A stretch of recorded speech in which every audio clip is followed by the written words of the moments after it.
ناظرین، drama serial میم سے محبت کی نیکسٹ ایپیسوڈ بہت ہی زیادہ انٹرسٹنگ ہونے والی ہے۔ نیکسٹ ایپیسوڈ میں آپ دیکھیں گے کہ طلحہ روشی کے سامنے شارق کی کڈنیپنگ کا راز فاش کرے گا۔ روشی طلحہ اور دادا جان کی اتنی زیادہ فرینڈشپ دیکھ کر حیران ہو جائے گی۔ اسے یہ بات سمجھ نہیں آ رہی ہوگی کہ طلحہ کی دادا جان سے اتنی اچھی دوستی کب سے ہو گئی، حالانکہ ان کی تو اتنی ملاقات بھی نہیں ہوئی، اور دادا جان بھی اتنے ہی ہنس ہنس کر طلحہ سے باتیں کریں گے۔ وہ سمجھ نہیں پا رہی ہوتی کہ آخر ان دونوں کے درمیان کیا چل رہا ہے۔ رات کو پھر سے جب روشی موہت کے کمرے میں جا کر سو جاتی ہے تو موہت، جو کہ روشی کو لے کر بہت زیادہ خوش ہو رہا ہے، اس کی بیسٹ فرینڈ اب ہمیشہ کے لیے اس کے گھر آ چکی ہے، اور طلحہ جب اپنے کمرے میں جاتا ہے تو روشی وہاں پر موجود نہیں ہوتی۔ طلحہ کو پتہ چل جاتا ہے کہ روشی موہت کے ساتھ ہی ہوگی۔ جب طلحہ موہت کے کمرے میں جاتا ہے تو روشی اور موہت پرسکون ہو کر سو رہے ہوتے ہیں۔ طلحہ کافی دیر تک روشی اور موہت کو دیکھتا رہتا ہے، پھر طلحہ بھی وہیں موہت کے کمرے میں لیٹ جاتا ہے۔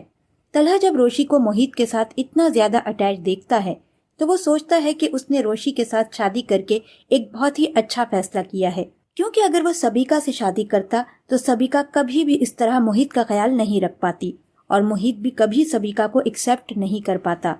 طلحہ سوچتا ہے کہ اتنی محبت تو شاید میں بھی موہت سے نہیں کرتا جتنی روشی محبت کرتی ہے۔ طلحہ دل ہی دل میں سوچتا ہے کہ مجھے موہت کے بارے میں فکر کرنے کی اب ضرورت نہیں، کیونکہ موہت کی کیئر مجھ سے زیادہ کرنے والی موہت کو مل چکی ہے۔ طلحہ دل ہی دل میں خود پہ شرمندہ بھی ہوتا ہے، اور اسے خود پہ افسوس ہوتا ہے کہ اس نے روشی کی محبت کی قدر نہیں کی، اور روشی کو ان میچیور اور ناسمجھ سمجھ کر کس طرح ڈانٹ دیا تھا۔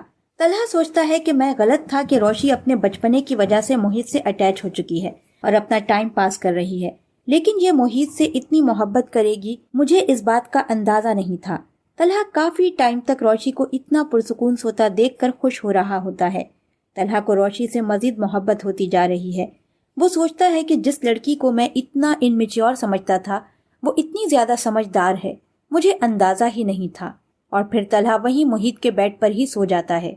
جب صبح کو روشی اور موہت اٹھتے ہیں تو روشی طلحہ کو موہت کے کمرے میں دیکھ کر بہت پریشان ہو جاتی ہے اور اس سے کہتی ہے کہ آپ یہاں پر کیوں سو رہے ہیں؟ تو طلحہ شرارت سے روشی کی طرف دیکھتے ہوئے کہتا ہے کہ جب میری دلہن یہاں سو رہی ہے تو مجھے بھی اپنے کمرے میں نیند نہیں آئی، اسی لیے میں نے سوچا کہ میں بھی تم لوگوں کے ساتھ ہی یہاں سو جاؤں۔ یہ سن کر روشی غصے سے وہاں سے چلی جاتی ہے، اور طلحہ روشی کو دیکھ کر مسکرا رہا ہوتا ہے، اور وہ روشی سے کہتا ہے کہ تمہیں تو مجھ سے اتنی محبت تھی کہ تم مجھ سے شادی کرنا چاہتی تھی، اب جب کہ ہم دونوں ایک ہو چکے ہیں تو پھر تم مجھ سے اتنا روڈلی کیوں بات کر رہی ہو؟ میں تمہیں یقین دلانا چاہتا ہوں کہ میں بھی تم سے محبت کرتا تھا، بس کچھ مجبوریاں ایسی تھیں جس کی وجہ سے میں نے تم سے شادی سے انکار کیا۔ روشی کو ابھی بھی طلحہ پر یقین نہیں آ رہا ہوتا، وہ طلحہ کی کسی بھی بات کو ماننے کے لیے تیار نہیں ہوتی۔ وہ کہتی ہے تم میرے سامنے جسٹ ایسا پرٹین کر رہے ہو، مجھے تم سے محبت نہیں ہے اور نہ ہی میں تم سے شادی کرنا چاہتی تھی، میں تو شارق سے ہی شادی کرنا چاہتی تھی۔ تو طلحہ روشی سے کہتا ہے میں پیار محبت پرواہ کچھ نہیں سمجھوں کہ تمہیں نہ تو میری پرواہ ہے اور نہ ہی مجھ سے محبت ہے، تم نے مجبوراً مجھ سے نکاح کیا ہے، تمہارے دل میں اب میرے لیے کچھ نہیں ہے سوائے نفرت کے۔ وہ جو تم مجھ سے اتنی محبت کرتی تھی اور میری خاطر سبیکا سے بھی لڑ پڑی تھی، سبیکا کا واپس میری زندگی میں آنا، تم سے یہ سب برداشت نہیں ہو رہا تھا، وہ سب ختم ہو چکا ہے۔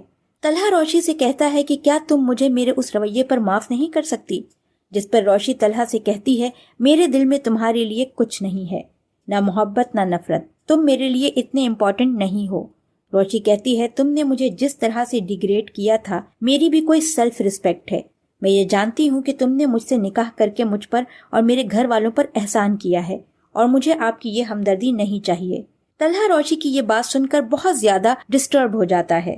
پھر طلحہ کے بابا طلحہ سے کہتے ہیں کہ تم روشی کو لے کر باہر کہیں ڈنر پر جاؤ، یہ گھر پر رہ رہ کر بور ہو جائے گی۔ طلحہ اپنے بابا سے کہتا ہے ٹھیک ہے، اور روشی سے تیار ہونے کو کہتا ہے، کیونکہ طلحہ اگر روشی سے خود یہ کہتا کہ وہ اس کے ساتھ ڈنر پر چلے تو وہ کبھی بھی نہیں مانتی، اسی لیے طلحہ نے ڈنر والی بات اپنے بابا سے کہلوائی ہوتی ہے، اور روشی طلحہ کے بابا کی بات کبھی نہیں ٹالتی۔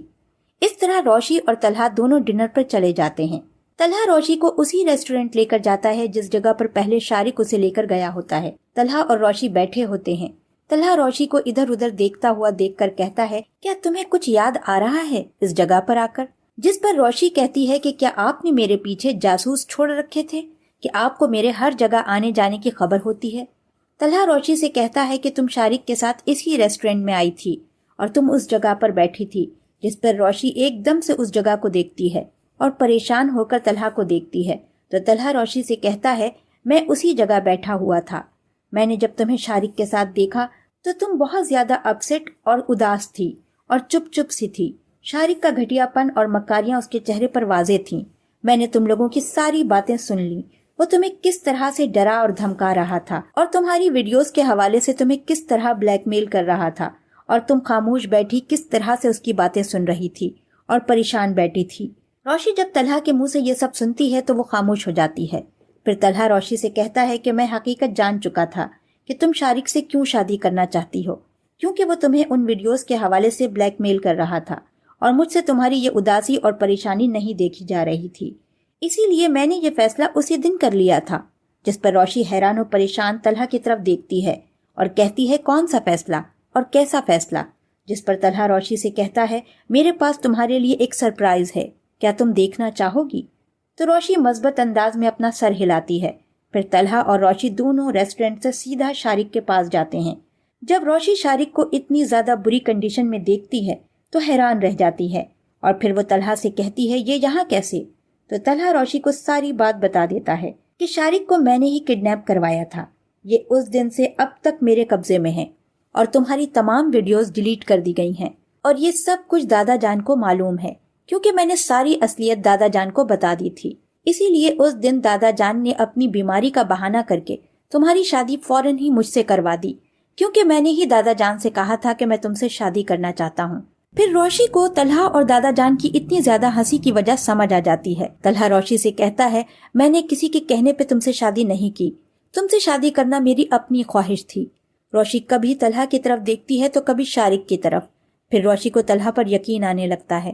طلحہ روشی کو شارق سے ملوا کے کہتا ہے یہ تمہارا مجرم ہے، تم جو چاہو اسے سزا دے سکتی ہو۔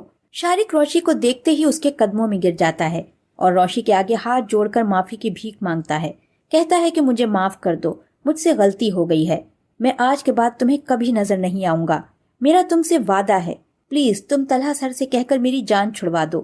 لیکن روشی بھی شارق کو سزا دلوانا چاہتی ہے کیونکہ وہ یہ نہیں چاہتی کہ شارق آزاد ہو کر پھر سے کسی کے ساتھ برا کرے، اس لیے وہ طلحہ سے کہتی ہے کہ اسے پولیس کے حوالے کر دیں، میں اسے کبھی معاف نہیں کروں گی، اس نے مجھے بہت بلیک میل کیا ہے، اس کی وجہ سے نہ جانے کتنی راتیں اور دن میں نے ڈر ڈر کے گزاری ہیں۔